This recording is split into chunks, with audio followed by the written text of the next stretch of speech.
Kalau mau bicara tentang ini, tadi kan antum menjelaskan kalau lembaga sosiopreneur yang lain itu kan dengan sistem program, pendekatan program. Nah, kalau BWA kan project, walaupun memang ada project di bawahnya program, gitu kan. Nah, ini kenapa BWA lebih memilih ke situ? Apakah ada pengalaman yang katakanlah tadi kan Ustaz katakan, wah ternyata toran yang ada di Banten itu nggak menyelesaikan masalah, itu kan evaluasi kan. Apakah ada beberapa evaluasi yang jadi kita milih project deh daripada program? Seperti apa, Ustaz? Nggak, emang dari awal BWA pendekatannya project. Oh, dari awal ya? Project. Karena saya melihat lembaga-lembaga yang lain itu pendekatannya program. Saya memilih untuk BWA melakukan pendekatan project. Benchmarknya kemana? Benchmarknya waktu itu ketika kita bikin project itu ke kifa.org. Kifa.org. Itu betul-betul itu pendekatannya project tuh. Membantu individu gitu ya, pinjaman dengan pinjaman individu. Jadi kan pendekatannya betul-betul project. Bukan program, bukan mengatakan ayo bantu kami untuk bisa kami meminjamkan kepada orang-orang miskin. Itu program tuh. Tapi Kifa itu mengatakan Anda mau nggak bantu Bapak ini di desa ini yang usahanya ini. Nah, spesifik dia gitu. Spesifik. Dan pendekatan projectnya Kifa itu melalui website gitu. Nah, BWA itu website BWA itu bwa.id itu pendekatannya project. Memang dari awal pendekatannya project. Ya. Jadi nggak ada memang evaluasi seling perjalanan nggak ada. Project. Tapi kalau boleh tahu nih, Ustaz, pastinya kan BWA ini kan punya visi misi, ya kan? Nah, visi misinya nih apa ini, Ustaz? Kalau misalkan secara singkat aja deh gitu. Ya kalau visinya ingin menjadikan wakaf gaya hidup kaum muslimin. Nah, dampaknya maksudnya apa tuh kalau misalkan kaum muslimin itu menerapkan gaya hidupnya itu bukan seperti sekarang ini kan materialisme, tapi dia berwakaf. Dampaknya buat masyarakat muslim ini apa ya? Atau Indonesia lah katakanlah gitu. Ya, jadi kalau kita bicara gaya hidup tuh kan ketika seorang naik gaji. Jabatannya naik, dia naiknya gaji. Karena dia menjadi gaya hidup sekarang yang materialis itu, maka tambahan gajinya itu yang difikirkan pertama kali untuk apa? Ganti handphone. Oh iya. Ya kan? Wah, ganti handphone ya. iPhone lah. Atau kemudian ketika dia naik lagi jabatannya, wah saya kayaknya udah bisa pakai mobil nih, ganti mobil lah gitu kan. Jadi pikirannya kepada fisik gitu. Nah, kalau wakaf sudah menjadi gaya hidup tuh ketika dia dapat tambahan rezeki, yang dipikir pertama kali itu saya berwakaf apa? Nah, jadi kita akan merubah itu. Jadi kelebihan rizki itu yang difikirkan pertama kali adalah berwakaf apa. Itu gaya hidup berarti, sudah menjadi gaya hidup. Makanya BWA memberikan banyak sekali pilihan kegiatan donasi. Tadi 300 proyek ada 300 proyek itu sehingga dia bisa memilih. Saya tertarik proyek air. Nah, dia bisa pilih proyek air di banyak lokasi.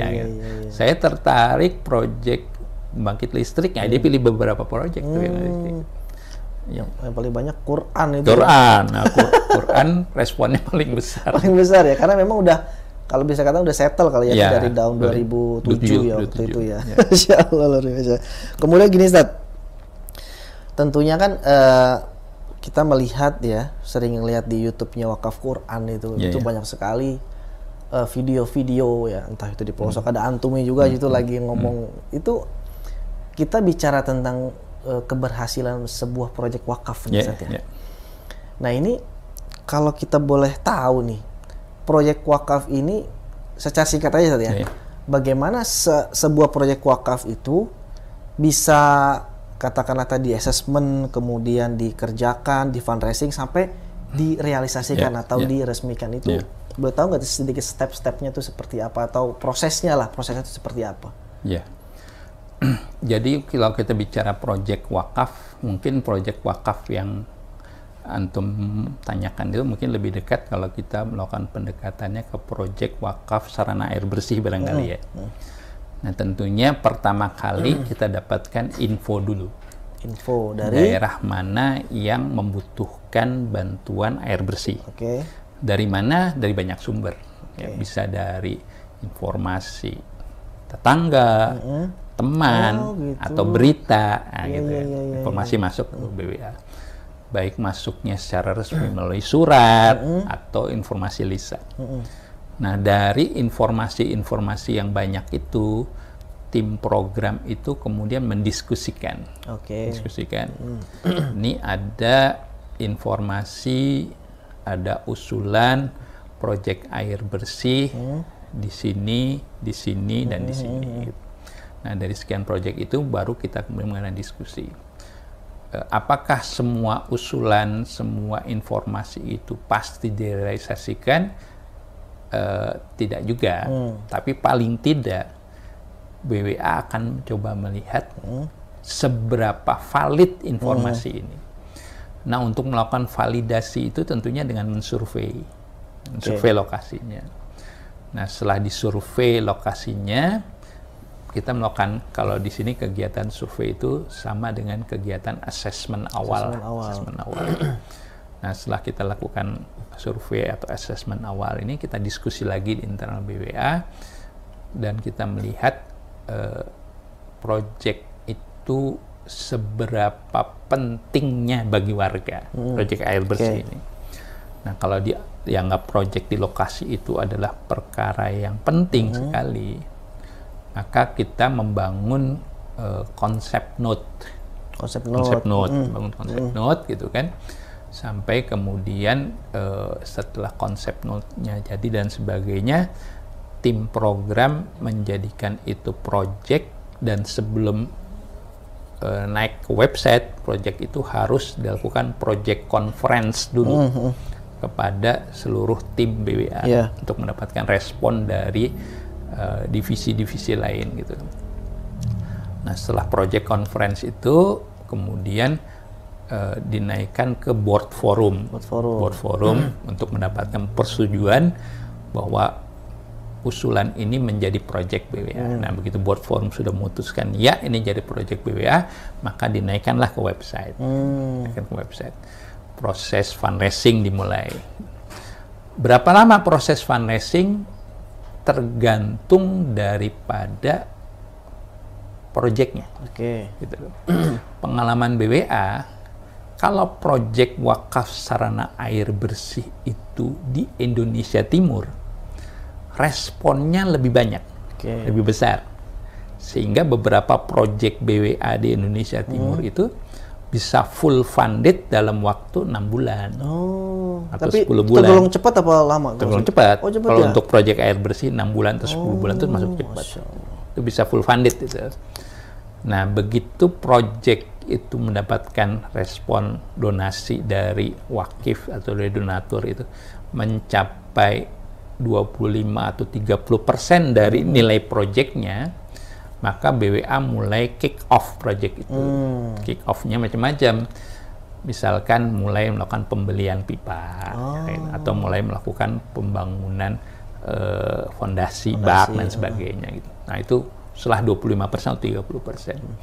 Nah, biasanya ketika sudah ada update proyek itu, respon wakif semakin meningkat itu.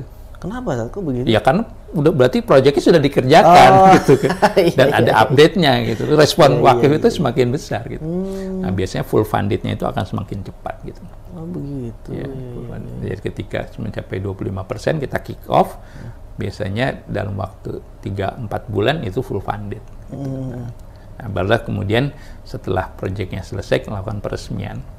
Peresmian proyek wakaf sarana air bersih di BWA itu mirip kayak ketika pemain menendang bola dan gol.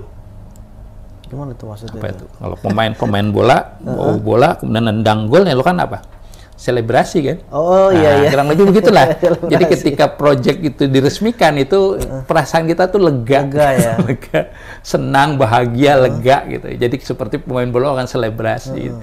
Dan kami menyampaikan kepada para pemetik manfaatnya itu ucapan terima kasih karena telah bersedia lokasinya, desanya jadikan sebagai tempat BWA merealisasikan proyeknya, sehingga amanah yang ada di pundak BWA bisa ditunaikan. Nah, biasanya warga juga senang dengan peresmian itu. Kurang lebih begitu. Begitu. Berarti kalau dari katakanlah tadi ada 2 proyek yang diminati oleh wakif ya, atau kaum muslimin. Itu, dan di mana itu dua-duanya wakaf gitu kan ya. Nah, kemudian kalau dari keberhasilan tadi, kita masih bicara tentang keberhasilan ya.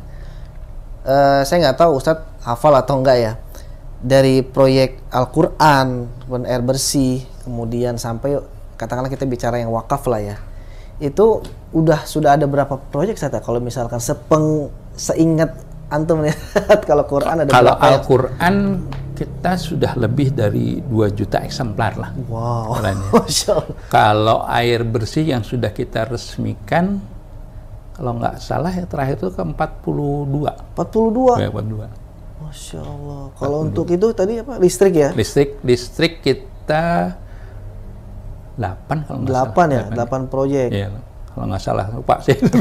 Makanya kan, berarti kan ada wakaf-wakaf lainnya juga kan? Iya, iya. Wakaf apa lagi? Wakaf produktif, wakaf khusus dakwah juga ada. Ada juga. Kalau ya? wakaf khusus dakwah itu ada motor sama kapal dakwah. Kalau kapal dakwah BWA ini mau kapal keempat. Yang itu? Yang sebelumnya? Yang kapal pertama untuk Papua, kapal kedua ada di NTT, kapal ketiga ada di Jakarta, kapal keempat itu kapal khusus untuk pelayanan kesehatan pulau terpencil. Kami namakan KDDC. Kapal dakwah Dr. Care.